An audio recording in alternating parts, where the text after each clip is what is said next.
ಓಂ ಶಾಂತಿ. ಇಂದಿನ ಪರಮಾತ್ಮನ ಮಹಾವಾಕ್ಯ ಮುರುಳಿ ದಿನಾಂಕ 13/11/2025. ಬಾಪ್ತಾದ ಮಧುಬನ. ಮಧುರ ಮಕ್ಕಳೇ, ನೀವು ದುಃಖವನ್ನು ಸಹನೆ ಮಾಡಿಕೊಳ್ಳುತ್ತಾ ಬಹಳಷ್ಟು ಸಮಯವನ್ನು ವ್ಯರ್ಥವಾಗಿ ಕಳೆದಿದ್ದೀರಾ.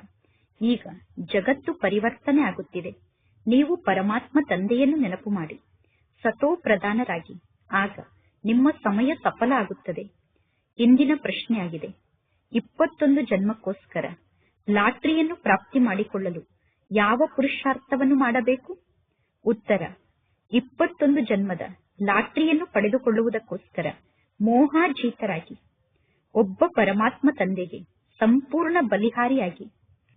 ಈಗ ಈ ಹಳೆಯ ಜಗತ್ತು ಪರಿವರ್ತನೆ ಆಗುತ್ತಿದೆ, ನಾವು ಹೊಸ ಜಗತ್ತಿಗೆ ಹೋಗುತ್ತಿದ್ದೇವೆ ಅನ್ನುವ ಸ್ಮೃತಿ ಇರಬೇಕು. ಈ ಹಳೆಯ ಜಗತ್ತನ್ನು ನೋಡಿದರೂ ಕೂಡ ನೋಡದಂತೆ ಇರಬೇಕು.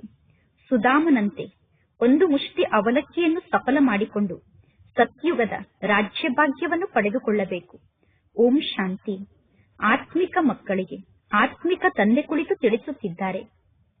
ಆತ್ಮಿಕ ಮಕ್ಕಳು ಅಂದರೆ ಆತ್ಮರಾಗಿದ್ದಾರೆ ಅನ್ನುವುದು ಮಕ್ಕಳಿಗೆ ಗೊತ್ತಿದೆ. ಆತ್ಮಿಕ ತಂದೆ ಅಂದರೆ ಆತ್ಮರ ತಂದೆ ಆಗಿದ್ದಾರೆ. ಆದ್ದರಿಂದ ಈ ಮಿಲನಕ್ಕೆ ಆತ್ಮ ಮತ್ತು ಪರಮಾತ್ಮ ತಂದೆಯ ಮಿಲನ ಎಂದು ಕರೆಯಲಾಗುತ್ತದೆ. ಇಂತಹ ಮಿಲನ ಒಮ್ಮೆ ಮಾತ್ರ ನಡೆಯುತ್ತದೆ. ಉಳಿದ ಎಲ್ಲಾ ಮಾತಿನ ಬಗ್ಗೆ ಮಕ್ಕಳಿಗೆ ಗೊತ್ತಿದೆ. ಇದು ವಿಚಿತ್ರ ಮಾತಾಗಿದೆ. ವಿಚಿತ್ರ ತಂದೆ ವಿಚಿತ್ರ ಆತ್ಮರಿಗೆ ಈ ಜ್ಞಾನದ ಮಾತನ್ನು ತಿಳಿಸುತ್ತಿದ್ದಾರೆ. ವಾಸ್ತವದಲ್ಲಿ ಆತ್ಮ ವಿಚಿತ್ರ ಆಗಿದೆ. ವಿಚಿತ್ರ ಆತ್ಮ ಈ ಜಗತ್ತಿಗೆ ಬಂದು ಚಿತ್ರಧಾರಿ ಆಗುತ್ತದೆ, ಅಂದರೆ ಶರೀರಧಾರಿ ಆಗುತ್ತದೆ. ಚಿತ್ರದ ಮೂಲಕ ಆತ್ಮ ಪಾತ್ರವನ್ನು ಅಭಿನಯ ಮಾಡುತ್ತದೆ, ಅಂದರೆ ಶರೀರದ ಮೂಲಕ ಆತ್ಮ ಪಾತ್ರವನ್ನು ಅಭಿನಯ ಮಾಡುತ್ತದೆ. ಎಲ್ಲರ ಶರೀರದಲ್ಲೂ ಆತ್ಮ ಇದೆ, ಪ್ರಾಣಿಗಳಲ್ಲೂ ಕೂಡ ಆತ್ಮ ಇದೆ. ಜಗತ್ತಿನ ಜನ 84 ಲಕ್ಷ ಯೋನಿ ಎಂದು ಹೇಳುತ್ತಾರೆ. 84 ಲಕ್ಷ ಯೋನಿಯಲ್ಲಿ ಎಲ್ಲಾ ಪ್ರಾಣಿಗಳೂ ಕೂಡ ಬರುತ್ತದೆ. ಬಹಳಷ್ಟು ಪ್ರಾಣಿ ಮುಂತಾದದ್ದು ಇದೆ.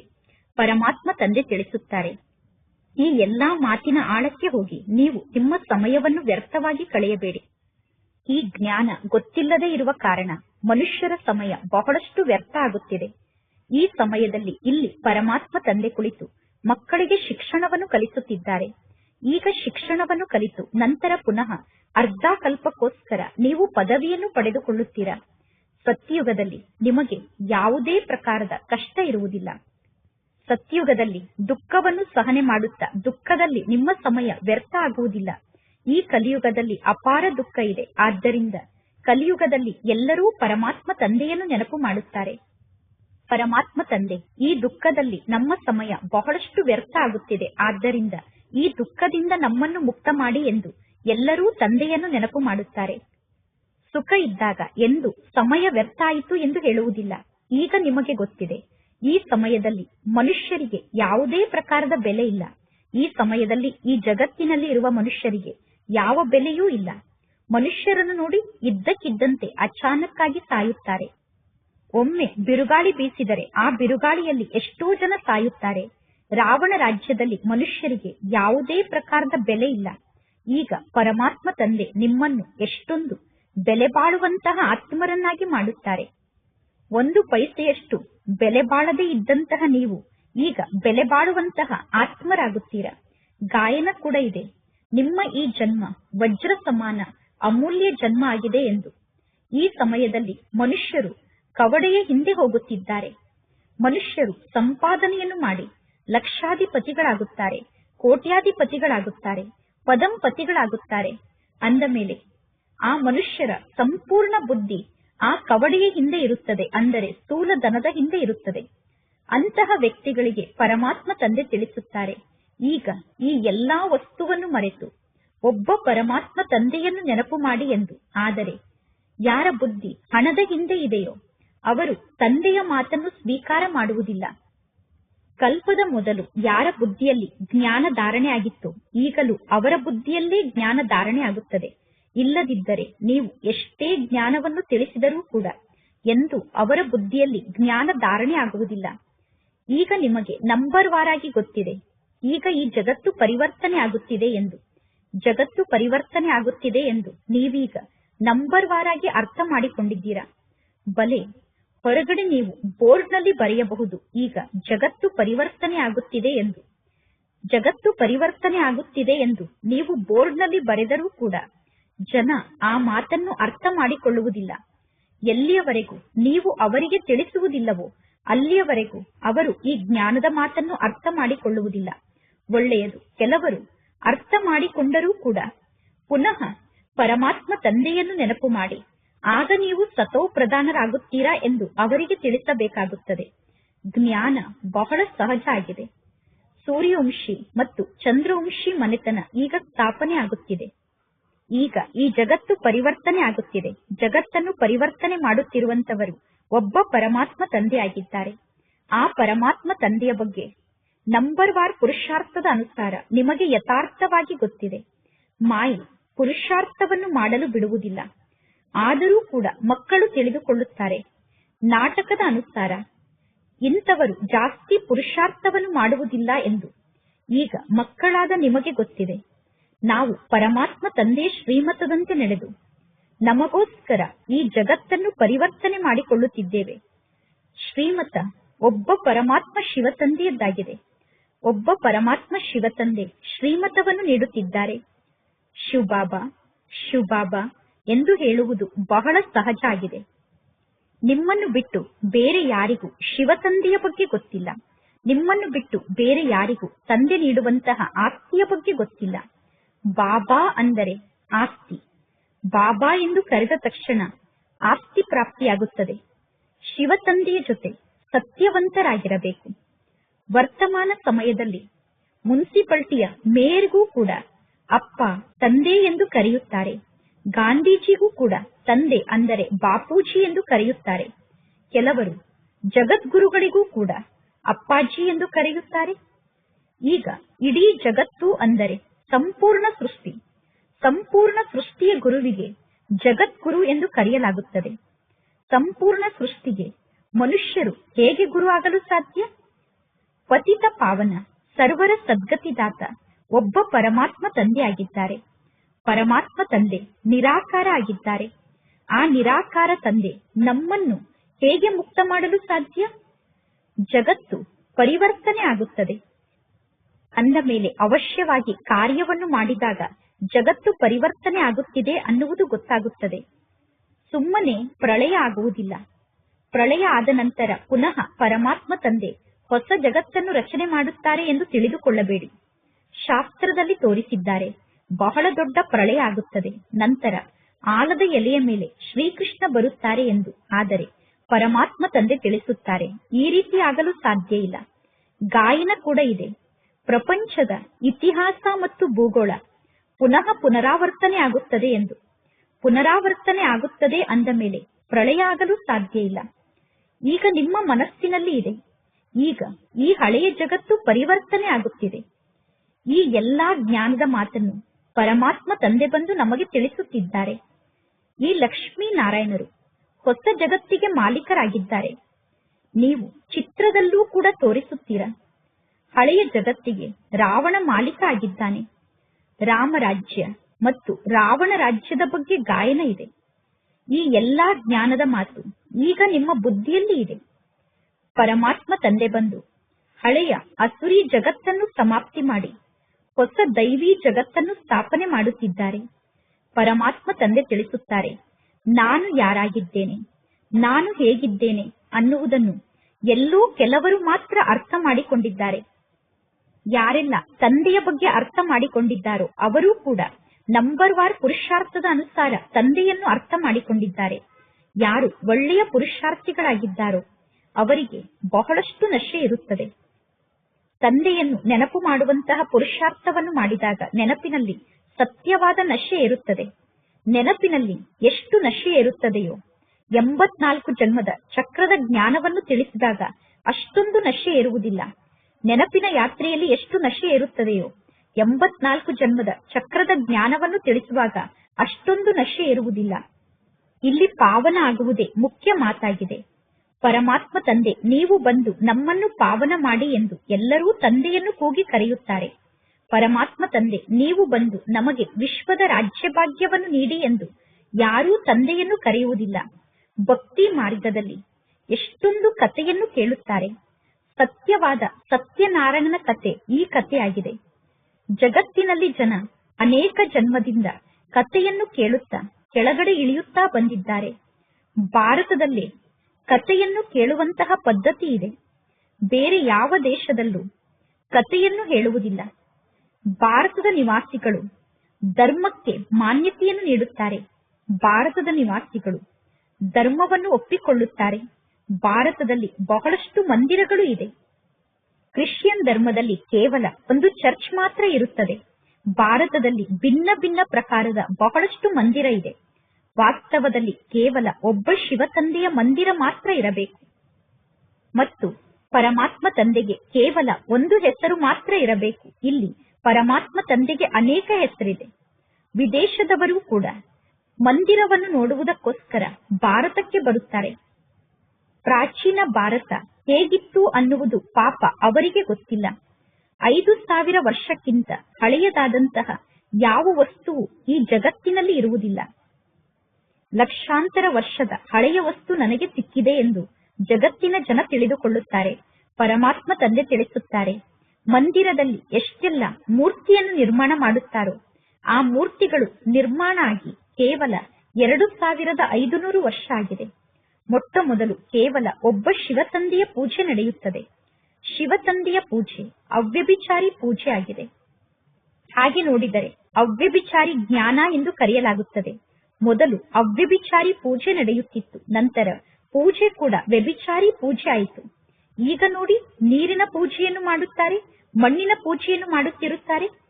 ಈಗ ಬೇಹದ್ದಿನ ತಂದೆ ತಿಳಿಸುತ್ತಾರೆ, ನೀವು ಭಕ್ತಿ ಮಾರ್ಗದಲ್ಲಿ ಎಷ್ಟೊಂದು ಹಣವನ್ನು ಕಳೆದುಕೊಂಡಿದ್ದೀರಾ. ಭಕ್ತಿಯಲ್ಲಿ ಬಹಳಷ್ಟು ಶಾಸ್ತ್ರ ಇದೆ, ಬಹಳಷ್ಟು ಚಿತ್ರಗಳಿದೆ, ಅನೇಕ ಗೀತೆಗಳನ್ನು ಕೂಡ ನಿರ್ಮಾಣ ಮಾಡಿದ್ದಾರೆ. ಈ ಎಲ್ಲಾ ವಸ್ತುಗಳಿಗೋಸ್ಕರ ಹಣವನ್ನು ಖರ್ಚು ಮಾಡುತ್ತಾ ನೋಡಿ ನಿಮ್ಮ ಪರಿಸ್ಥಿತಿ ಏನಾಗಿದೆ. ನಿನ್ನೆ ನಾನು ನಿಮ್ಮನ್ನು ಡಬ್ಬಲ್ ಕಿರೀಟಧಾರಿಯನ್ನಾಗಿ ಮಾಡಿದ್ದೆ. ಪುನಃ ಈಗ ನೀವು ಎಷ್ಟೊಂದು ಕಂಗಾಲಾಗಿದ್ದೀರಾ.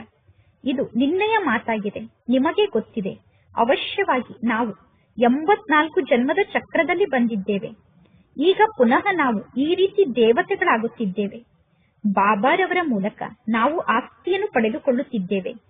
ಪರಮಾತ್ಮ ತಂದೆ ಗಳಿಗೆ ಗಳಿಗೆಗೂ ಮಕ್ಕಳ ಮೂಲಕ ಪುರುಷಾರ್ಥವನ್ನು ಮಾಡಿಸುತ್ತಾರೆ. ಗೀತೆಯಲ್ಲೂ ಕೂಡ ಮನ್ ಮನಾಭವ ಅನ್ನುವ ಶಬ್ದ ಇದೆ.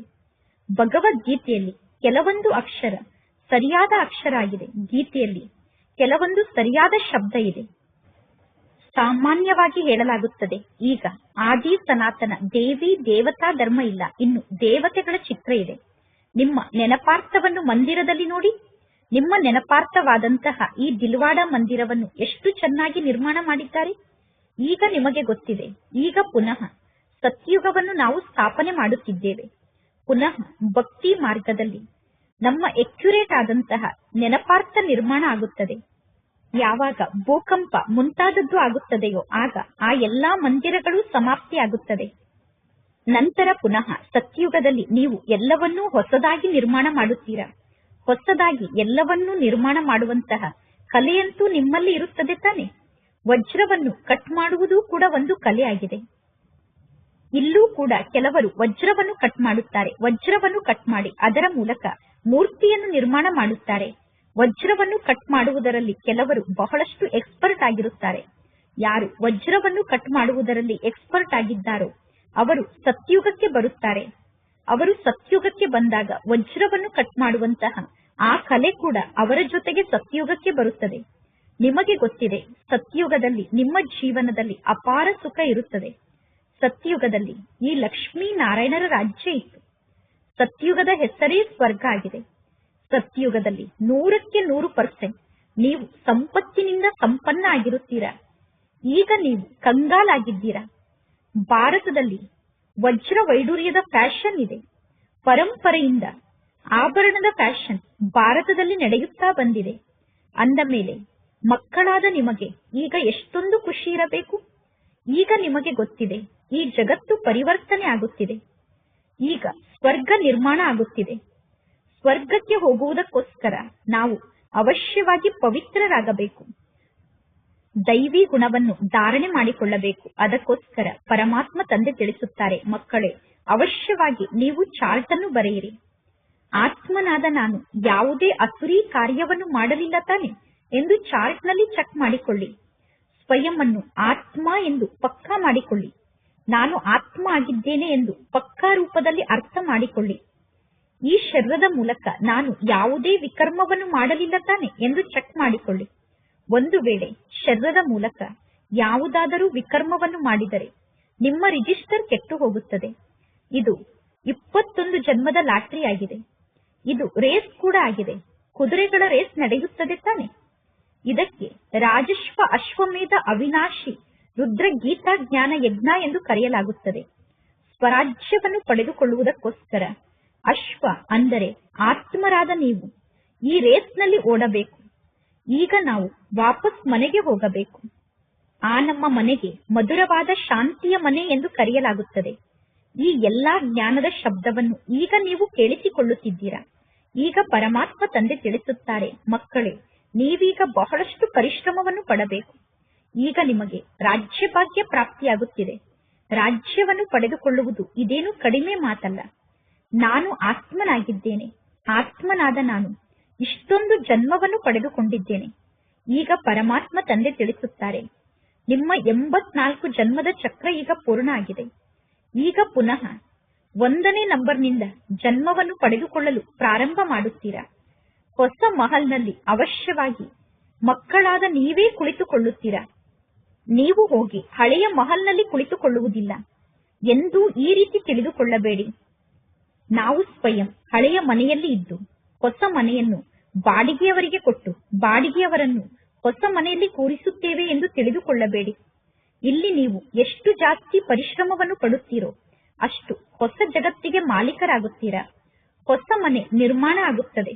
ಅಂದ ಮೇಲೆ ಎಲ್ಲರ ಮನಸ್ಸಿನಲ್ಲೂ ವಿಚಾರ ಬರುತ್ತದೆ, ನಾನೀಗ ಈ ಹಳೆಯ ಮನೆಯನ್ನು ಬಿಟ್ಟು ಹೊಸ ಮನೆಗೆ ಹೋಗಿ ಕುಳಿತುಕೊಳ್ಳಬೇಕು ಎಂದು.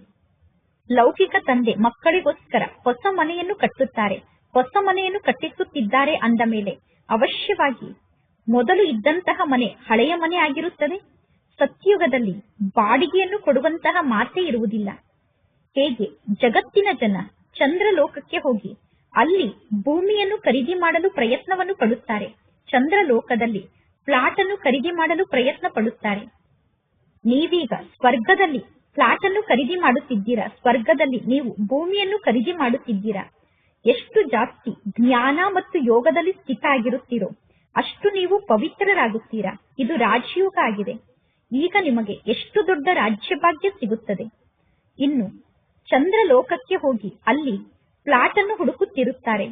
ಚಂದ್ರಲೋಕಕ್ಕೆ ಹೋಗಿ ಅಲ್ಲಿ ಇರುವುದಕ್ಕೋಸ್ಕರ ಜಮೀನನ್ನು ಹುಡುಕುವುದು ಎಲ್ಲವೂ ವ್ಯರ್ಥ ಮಾತಾಗಿದೆ. ಅಲ್ಲಿ ಭೂಮಿ ಸಿಗುವುದಿಲ್ಲ. ಅಲ್ಲಿ ಭೂಮಿಯನ್ನು ಹುಡುಕುವುದು ವ್ಯರ್ಥ ಆಗಿದೆ. ಈಗ ಈ ಕಲಿಯುಗದಲ್ಲಿ ವಿಜ್ಞಾನದ ಯಾವ ವಸ್ತು ನಮಗೆ ಸುಖವನ್ನು ನೀಡುತ್ತಿದೆಯೋ ನಂತರ ಅದೇ ವಸ್ತು ವಿನಾಶವನ್ನು ಮಾಡಿಸುತ್ತದೆ.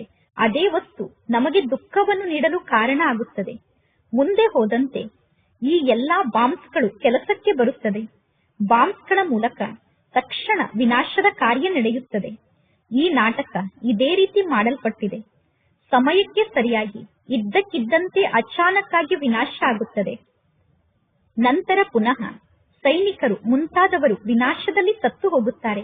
ನೀವೆಲ್ಲರೂ ಈಗ ಸೂಕ್ಷ್ಮ ದೇವತೆಗಳಾಗುತ್ತಿದ್ದೀರಾ. ನಿಮಗೆ ಗೊತ್ತಿದೆ, ನಮಗೋಸ್ಕರ ವಿನಾಶ ಆಗುತ್ತದೆ, ನಮಗೋಸ್ಕರ ಈಗ ವಿನಾಶ ಆಗುತ್ತದೆ. ನಾಟಕದಲ್ಲಿ ವಿನಾಶ ಆಗುವ ಪಾತ್ರ ಕೂಡ ಫಿಕ್ಸ್ ಆಗಿದೆ. ಹಳೆಯ ಜಗತ್ತು ಸಮಾಪ್ತಿಯಾಗುತ್ತದೆ. ಯಾರು ಎಂತಹ ಕರ್ಮವನ್ನು ಮಾಡುತ್ತಾರೋ ಅವರು ಆ ಕರ್ಮಕ್ಕೆ ತಕ್ಕಂತೆ ಫಲವನ್ನು ಅನುಭವ ಮಾಡುತ್ತಾರೆ. ಈಗ ನೀವು ತಿಳಿದುಕೊಳ್ಳಿ, ಯಾರಾದರೂ ಒಳ್ಳೆಯ ಸನ್ಯಾಸಿಗಳಾಗಿದ್ದರೆ ಆ ಸನ್ಯಾಸಿಗಳು ಶರೀರವನ್ನು ತ್ಯಾಗ ಮಾಡಿದ ನಂತರ ಪುನಃ ಗೃಹಸ್ಥಿಗಳ ಬಳಿ ಹೋಗಿ ಜನ್ಮವನ್ನು ಪಡೆದುಕೊಳ್ಳುತ್ತಾರೆ. ನಿಮಗೆ ಹೊಸ ಜಗತ್ತಿನಲ್ಲಿ ಶ್ರೇಷ್ಠ ಜನ್ಮ ಸಿಗುತ್ತದೆ. ನಂತರ ಸಂಸ್ಕಾರಕ್ಕನುಸಾರವಾಗಿ ನೀವು ಸತ್ಯುಗಕ್ಕೆ ಹೋಗಿ ದೇವತೆಗಳಾಗುತ್ತೀರಾ. ನೀವೀಗ ಆ ದೇವತಾ ಸಂಸ್ಕಾರವನ್ನು ಹೊಸ ಜಗತ್ತಿಗೆ ತೆಗೆದುಕೊಂಡು ಹೋಗುತ್ತೀರಾ. ಈಗ ನೀವು ನಿಮ್ಮ ಆ ದೈವಿ ಕುಲದ ಸಂಸ್ಕಾರವನ್ನು ಹೊಸ ಜಗತ್ತಿಗೆ ತೆಗೆದುಕೊಂಡು ಹೋಗುತ್ತೀರಾ. ಅವಶ್ಯವಾಗಿ ನೀವು ಭಾರತದಲ್ಲೇ ಜನ್ಮವನ್ನು ಪಡೆದುಕೊಳ್ಳುತ್ತೀರಾ. ಯಾರು ಬಹಳ ಒಳ್ಳೆಯ ಧಾರ್ಮಿಕ ವ್ಯಕ್ತಿಗಳಾಗಿದ್ದಾರೋ ಅವರ ಮನೆಯಲ್ಲಿ ನೀವು ಜನ್ಮವನ್ನು ಪಡೆದುಕೊಳ್ಳುತ್ತೀರಾ. ಏಕೆಂದರೆ ನಿಮ್ಮ ಕರ್ಮ ಅಷ್ಟೊಂದು ಶ್ರೇಷ್ಠ ಆಗಿದೆ. ನಿಮ್ಮ ಸಂಸ್ಕಾರ ಹೇಗಿರುತ್ತದೆಯೋ ಆ ಸಂಸ್ಕಾರಕ್ಕನುಸಾರವಾಗಿ ನೀವು ಜನ್ಮವನ್ನು ಪಡೆದುಕೊಳ್ಳುತ್ತೀರಾ. ನೀವೀಗ ಬಹಳ ಶ್ರೇಷ್ಠ ಕುಲಕ್ಕೆ ಹೋಗಿ ಜನ್ಮವನ್ನು ಪಡೆದುಕೊಳ್ಳುತ್ತೀರಾ. ನಿಮ್ಮಂತಹ ಕರ್ಮವನ್ನು ಮಾಡುವಂತವರು ಜಗತ್ತಿನಲ್ಲಿ ಬೇರೆ ಯಾರೂ ಇಲ್ಲ. ನೀವೀಗ ಎಂತಹ ಶಿಕ್ಷಣವನ್ನು ಕಲಿಯುತ್ತೀರೋ, ಎಷ್ಟು ಜಾಸ್ತಿ ಶಿಕ್ಷಣವನ್ನು ಕಲಿಯುತ್ತೀರೋ ಮತ್ತು ಎಷ್ಟು ಸೇವೆಯನ್ನು ಮಾಡುತ್ತೀರೋ ಅಂತಹ ಜನ್ಮ ನಿಮಗೆ ಸಿಗುತ್ತದೆ. ಬಹಳಷ್ಟು ಜನ ಈಗ ಸಾಯುತ್ತಾರೆ. ಮೊದಲು ರಿಸೀವ್ ಮಾಡುವಂತವರು ಹೋಗಲೇಬೇಕು ತಾನೆ. ನಿಮ್ಮನ್ನು ಸತ್ಯುಗದಲ್ಲಿ ರಿಸೀವ್ ಮಾಡುವಂತವರು ಮೊದಲೇ ಹೋಗಬೇಕು ತಾನೆ. ಪರಮಾತ್ಮ ತಂದೆ ತಿಳಿಸುತ್ತಾರೆ, ಈಗ ಈ ಜಗತ್ತು ಪರಿವರ್ತನೆ ಆಗುತ್ತಿದೆ. ಪರಮಾತ್ಮ ತಂದೆ ಸಾಕ್ಷಾತ್ಕಾರವನ್ನು ಕೂಡ ಮಾಡಿಸಿದ್ದಾರೆ. ಬ್ರಹ್ಮ ತಂದೆ ತಮ್ಮ ಅನುಭವವನ್ನು ತಿಳಿಸುತ್ತಾರೆ. ಬ್ರಹ್ಮ ತಂದೆ ಸಾಕ್ಷಾತ್ಕಾರದಲ್ಲಿ ನೋಡಿದರು. ಬ್ರಹ್ಮ ತಂದೆಗೆ 21 ಜನ್ಮದ ರಾಜ್ಯ ಭಾಗ್ಯ ಸಿಗುತ್ತಿದೆ ಅನ್ನುವುದು ಸಾಕ್ಷಾತ್ಕಾರದ ಮೂಲಕ ಗೊತ್ತಾಯಿತು. 21 ಜನ್ಮದ ರಾಜ್ಯ ಭಾಗ್ಯಕ್ಕೆ ಹೋಲಿಕೆ ಮಾಡಿದರೆ 21 ಜನ್ಮದ ರಾಜ್ಯ ಭಾಗ್ಯದ ಮುಂದೆ ಈ ಸಮಯದ 10 ಲಕ್ಷ 20 ಲಕ್ಷ ಅದೇನು ದೊಡ್ಡ ಮಾತಲ್ಲ. ಬ್ರಹ್ಮ ತಂದೆ ಹೇಳುತ್ತಾರೆ, ಅಲ್ಫ್ಗೆ ರಾಜ್ಯ ಭಾಗ್ಯ ಪ್ರಾಪ್ತಿಯಾಯಿತು, ಬೇಗೆ ಕತ್ತೆಯ ಸಮಾನ ಸಂಪಾದನೆ ಪ್ರಾಪ್ತಿಯಾಯಿತು. ಅಂದರೆ ಬ್ರಹ್ಮ ತಂದೆಗೆ ರಾಜ್ಯ ಭಾಗ್ಯ ಪ್ರಾಪ್ತಿಯಾಯಿತು. ಬ್ರಹ್ಮ ತಂದೆಯ ಪಾರ್ಟ್ನರಿಗೆ ಕತ್ತೆಯ ಸಮಾನ ಸಂಪಾದನೆ ಪ್ರಾಪ್ತಿಯಾಯಿತು. ಬ್ರಹ್ಮ ತಂದೆ ತಮ್ಮ ಪಾರ್ಟ್ನರಿಗೆ ಹೇಳಿದರು, ಇಲ್ಲಿರುವಂತಹ ಹಣ ಮತ್ತು ಚಿನ್ನದಲ್ಲಿ ನಿಮಗೆ ಎಷ್ಟು ಬೇಕೋ ಅಷ್ಟನ್ನು ತೆಗೆದುಕೊಳ್ಳಿ. ಪಾರ್ಟ್ನರ್ನ ಜೊತೆಗೆ ಹಣವನ್ನು ಡಿವೈಡ್ ಮಾಡಿಕೊಳ್ಳುವಾಗ ಬ್ರಹ್ಮ ತಂದೆಗೆ ಯಾವುದೇ ಪ್ರಕಾರದ ತೊಂದರೆ ಆಗಲಿಲ್ಲ. ಮಕ್ಕಳಿಗೂ ಕೂಡ ತಿಳಿಸಲಾಗುತ್ತದೆ, ತಂದೆಯ ಮೂಲಕ ನೀವೀಗ ಏನನ್ನು ಪಡೆದುಕೊಳ್ಳುತ್ತಿದ್ದೀರಾ? ತಂದೆಯ ಮೂಲಕ ನಿಮಗೆ ಸ್ವರ್ಗದ ರಾಜ್ಯ ಭಾಗ್ಯ ಸಿಗುತ್ತದೆ. ಅಂದ ಮೇಲೆ ಎಷ್ಟು ಸಾಧ್ಯ ಆಗುತ್ತದೆಯೋ ಅಷ್ಟು ಸೆಂಟರ್ ಅನ್ನು ತೆರೆಯುತ್ತಾ ಹೋಗಿ ಅನೇಕರ ಕಲ್ಯಾಣವನ್ನು ಮಾಡಿ. 21 ಜನ್ಮಕ್ಕೋಸ್ಕರ ಈಗ ನಿಮಗೆ ಸಂಪಾದನೆ ಆಗುತ್ತಿದೆ. ಈ ಕಲಿಯುಗದಲ್ಲಿ ಬಹಳಷ್ಟು ಜನ ಲಕ್ಷಾಧಿಪತಿಗಳಿದ್ದಾರೆ, ಕೋಟ್ಯಾಧಿಪತಿಗಳಿದ್ದಾರೆ. ಆದರೆ ಎಲ್ಲರೂ ಬಡವರೇ ಆಗಿದ್ದಾರೆ. ನಿಮ್ಮ ಬಳಿ ಬಹಳಷ್ಟು ಜನ ಬರುತ್ತಾರೆ, ಪ್ರದರ್ಶನಕ್ಕೂ ಕೂಡ ಬಹಳಷ್ಟು ಜನ ಬರುತ್ತಾರೆ. ಎಂದೂ ಈ ರೀತಿ ತಿಳಿದುಕೊಳ್ಳಬೇಡಿ, ಪ್ರದರ್ಶನದಲ್ಲಿ ಪ್ರಜೆಗಳು ತಯಾರಾಗುವುದಿಲ್ಲ ಎಂದು ತಿಳಿದುಕೊಳ್ಳಬೇಡಿ. ಪ್ರದರ್ಶನದಲ್ಲಿ ಬಹಳಷ್ಟು ಜನ ಪ್ರಜೆಗಳು ತಯಾರಾಗುತ್ತಾರೆ. ಪ್ರದರ್ಶನದಲ್ಲಿ ಜ್ಞಾನವನ್ನು ಕೇಳಿ ಅನೇಕರು ಜ್ಞಾನ ಚೆನ್ನಾಗಿದೆ ಚೆನ್ನಾಗಿದೆ ಎಂದು ಹೇಳುತ್ತಾರೆ. ಆದರೆ ಪುನಃ ಹೇಳುತ್ತಾರೆ, ಜ್ಞಾನವನ್ನು ಕೇಳಲು ನನಗೆ ಸಮಯ ಇಲ್ಲ ಎಂದು. ಸ್ವಲ್ಪ ಜ್ಞಾನವನ್ನು ಕೇಳಿದರೂ ಕೂಡ ಅವರು ಸತ್ಯುಗದಲ್ಲಿ ಪ್ರಜಾ ಪದವಿಯನ್ನು ಪಡೆದುಕೊಳ್ಳುತ್ತಾರೆ. ಏಕೆಂದರೆ ಎಂದು ಈ ಅವಿನಾಶಿ ಜ್ಞಾನದ ವಿನಾಶ ಆಗುವುದಿಲ್ಲ. ಶಿವತಂದೆಯ ಪರಿಚಯವನ್ನು ನೀಡುವುದು ಇದೇನು ಕಡಿಮೆ ಮಾತಲ್ಲ. ಕೆಲವರಿಗೆ ಪರಮಾತ್ಮ ತಂದೆಯ ಪರಿಚಯವನ್ನು ಕೇಳಿ ರೋಮಾಂಚನ ಆಗುತ್ತದೆ. ಒಂದು ವೇಳೆ ಶ್ರೇಷ್ಠ ಪದವಿಯನ್ನು ಪಡೆದುಕೊಳ್ಳಬೇಕು ಎಂದು ನೀವು ಬಯಸಿದರೆ ನೀವು ಪುರುಷಾರ್ಥದಲ್ಲಿ ತೊಡಗಬೇಕು. ಪರಮಾತ್ಮ ತಂದೆ ಮಕ್ಕಳ ಮೂಲಕ ಹಣವನ್ನು ತೆಗೆದುಕೊಳ್ಳುವುದಿಲ್ಲ. ಮಕ್ಕಳ ಒಂದೊಂದು ಹನಿ ಹಣದ ಮೂಲಕ ಒಂದು ಕೆರೆಯೇ ನಿರ್ಮಾಣ ಆಗುತ್ತದೆ. ಮಕ್ಕಳು ನೀಡುವಂತಹ 1 ರೂಪಾಯಿ ಹಣದ ಮೂಲಕ ಒಂದು ಕೆರೆಯೇ ನಿರ್ಮಾಣ ಆಗುತ್ತದೆ.